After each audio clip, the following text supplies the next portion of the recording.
Hey friends, you are listening to the Daily Treasure podcast produced by Mark Inc. Ministries. Today's devotional is called, How Far Can Hannah Go? Today's treasure, And now, O Lord, for what do I wait?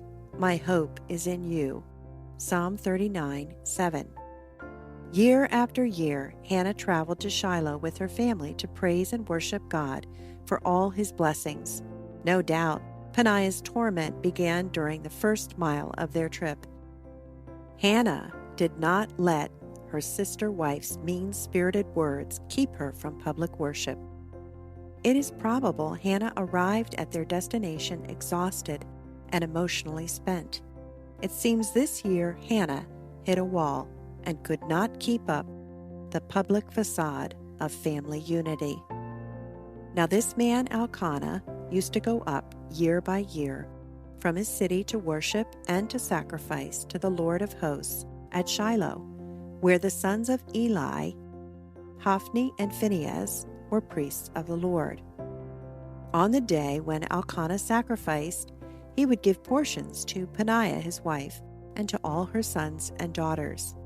But to Hannah he gave a double portion, because he loved her, though the Lord had closed her womb. And her rival used to provoke her grievously to irritate her, because the Lord had closed her womb. So it went on year by year. As often as she went up to the house of the Lord, she used to provoke her. Therefore Hannah wept and would not eat. And Elkanah her husband said to her, Hannah, why do you weep? And why do you not eat? And why is your heart sad? Am I not more to you than 10 sons?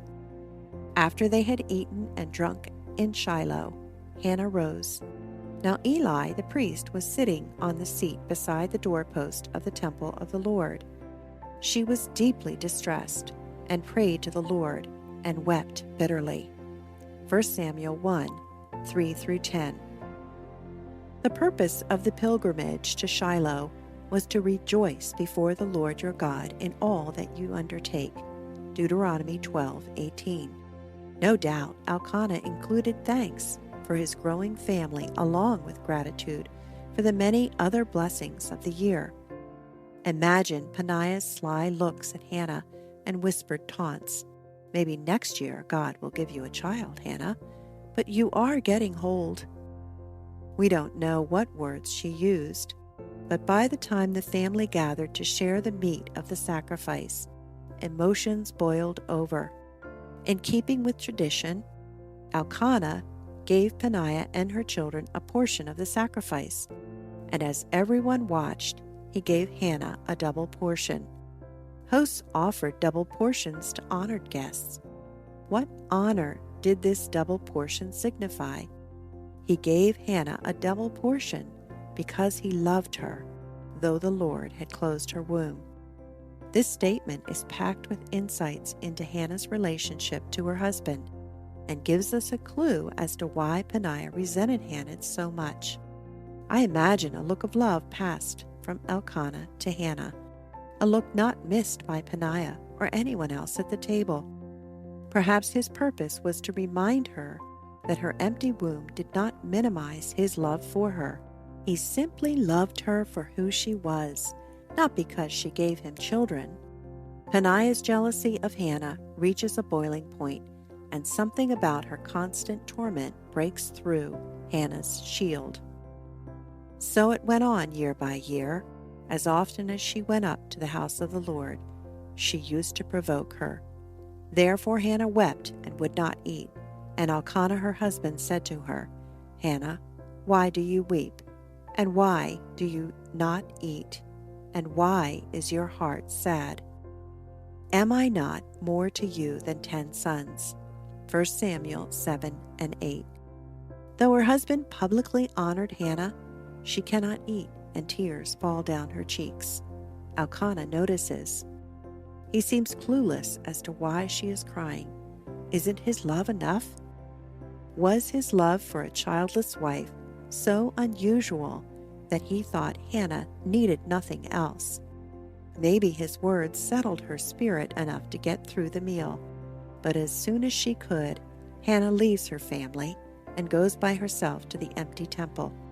All the pent-up tears and sorrow rush out of Hannah as she laments before her God.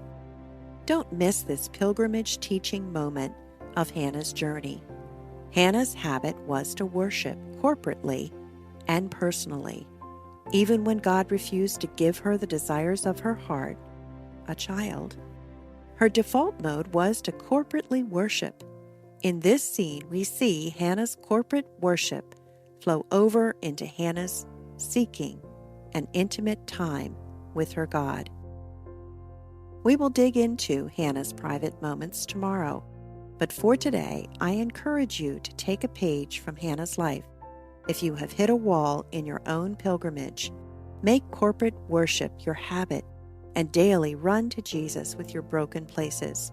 Lament and cry out for Him to hear you, to fill you with His mercy, and open your eyes to His presence. Take great hope from today's treasure. And now, O Lord, for what do I wait? My hope is in you. Psalm 39:7. O Lord, there are people hearing this devotional who desperately need your touch, your strength, your wisdom. May Hannah's story encourage each one to run to you, to lament and cry out for help and hope, and then to whisper, O Lord, for what do I wait? My hope is in you. Friends, thanks so much for joining us for the Daily Treasure podcast. We're so grateful to link arms with you across the world as we are encouraged by the scriptures. And every Wednesday, we also want to encourage you with a redemption story through our Help and Hope podcast. And this week, I want to introduce to you Christopher Cook, who is the author of Healing What You Can't Erase and host of Win Today podcast.